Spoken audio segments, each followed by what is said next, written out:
Hello, I'm Ahmad Kablan with World in 2 minutes. Let's take a look at this session's headlines.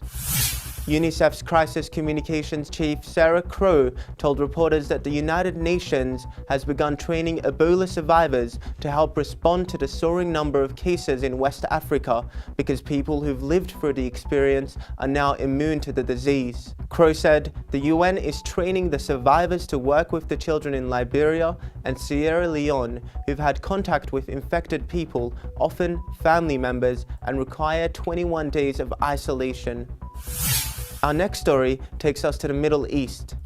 The Syrian Observatory for Human Rights has said US-led coalition airstrikes on an ISIS stronghold set off a series of secondary explosions and killed at least 8 people in eastern Syria. The airstrikes targeted a distribution station in the town of Qassam in the oil-rich province of Dar el-Zur. Ukrainian President Petro Poroshenko said Ukraine and Russia's leaders have reached a preliminary agreement on a price for gas supplies this winter, but Kiev may need international help to pay. Russia has cut off gas supplies to Ukraine in mid-June following a more than 2-year-long dispute over prices. Russia said Ukraine had to pay off large debts for previously supplied gas before it would resume supply. Our last story takes us to South Asia.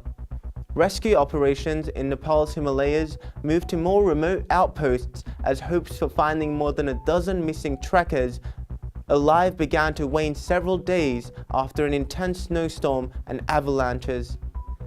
An official in the Dolpa district said that 2 helicopters were heading to the district to rescue trekkers thought to be trapped there on Saturday morning.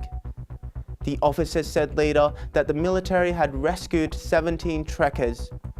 Thanks for watching TRTworld.com's World in 2 minutes. Take care.